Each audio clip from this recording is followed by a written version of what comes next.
Iman kepada Allah. Menurut Kamus Besar Bahasa Indonesia KBBI, iman adalah kepercayaan yang berkenan dengan agama atau ketetapan hati. Berdasarkan pernyataan tersebut, orang yang beriman dapat diartikan sebagai orang yang mempunyai keyakinan dan kepercayaan.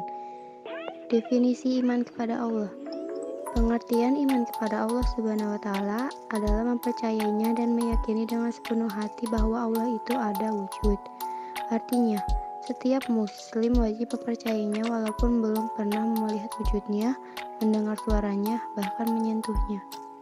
Tujuan beriman kepada Allah karena Allah Maha Esa, menguasai langit dan bumi beserta isinya, yang Maha Kuasa, yang Maha Hidup, yang Maha Berdiri sendiri, yang Maha Kekal.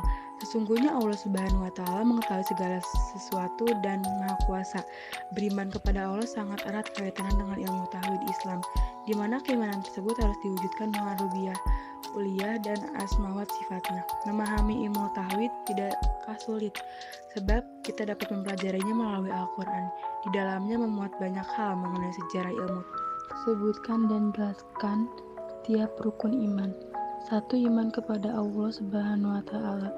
Iman kepada Allah Subhanahu wa Ta'ala dilakukan dengan mempercayai dan meyakini bahwa Allah itu benar-benar ada, kendali seorang tidak pernah melihat wujudnya atau mendengar suaranya.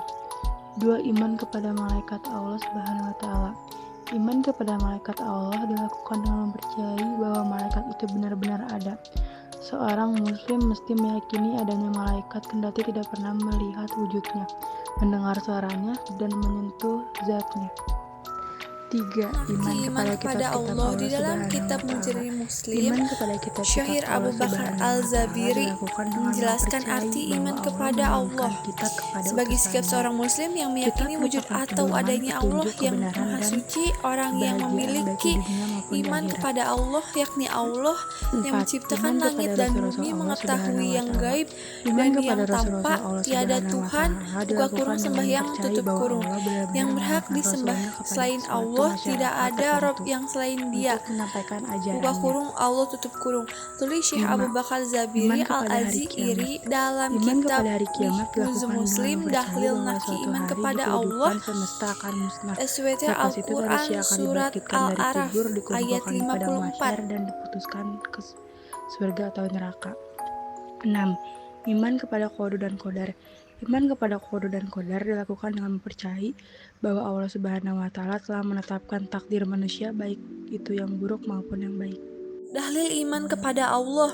Dalil iman kepada Allah setidaknya ada 3 hal yang disebutkan oleh Syekh Abu Bakar Al-Zabiri sebagai dalil iman kepada Allah. Pertama, adanya alam semesta dengan aneka makhluk hidup, menjadikan bukti dan memberikan kesaksian tentang adanya wujud yang pencipta Allah, karena tidak ada seorang pun yang di dalam raya ini yang mengklaim menciptakan raya ini beserta isinya selain Allah. Tulisan Syekh Abu Bakar kedua adalah firman-firman Allah SWT yang di dalamnya Al-Quran selalu dibaca oleh umat Islam, tak hanya dibaca tetapi dihayati dan dipahami makna dari dalil akal iman kepada Allah SWT. Yang ketiga adalah adanya sistem yang teratur dalam tata surya dan kehidupan bumi, mulai dari proses penciptaan, pembentukan, pertumbuhan, dan perkembangan makhluk hidup yang ada di dalam alam semesta ini. Tunduk kepada Rasulullah, tidak ada dapat keluar darinya Rasulullah bagaimanapun juga, kata Syekh Abu Bakar. Zunul dari ayat, sekiranya ada di langit dan di bumi Tuhan-Tuhan selain Allah, niscaya hancurlah keduanya. Maka Maha Suci Allah yang mempunyai arsy daripada apa yang mereka sifatkan. Menurut Syekh Abu Bakar Jabir Al-Zahiri, menurut surat Al-Abaniyah ayat 22, Allah Subhanahu wa Ta'ala menegaskan bahwa tidak ada Tuhan yang patut disembah di langit dan bumi selain Dia. Dampak perilaku positif kepada Allah yaitu perilaku positif iman kepada Allah, selalu bersyukur kepada Allah, beribadah tepat waktu, mengamalkan ilmu dan pakai iman kepada Allah, hidup menjadi lebih mudah, hati damai dan tenang, dan jauh dari keburukan. Dampak perilaku negatif kepada Allah Subhanahu wa Ta'ala. 1. Semakin jauh dari sifat-sifat yang terpuji. 2. Hatinya tertutup untuk beribadah kepada Allah. 3. Tidak mendapatkan berkah. Contoh beriman kepada Allah yaitu berzikir, bersedekah, dan sholat. Nama anggota kelompok: Devita Anggraeni, Kirani Julianti, Satya Flolasita Amelia Gunawan, Silviana Syefta, Siti Fajri Liani.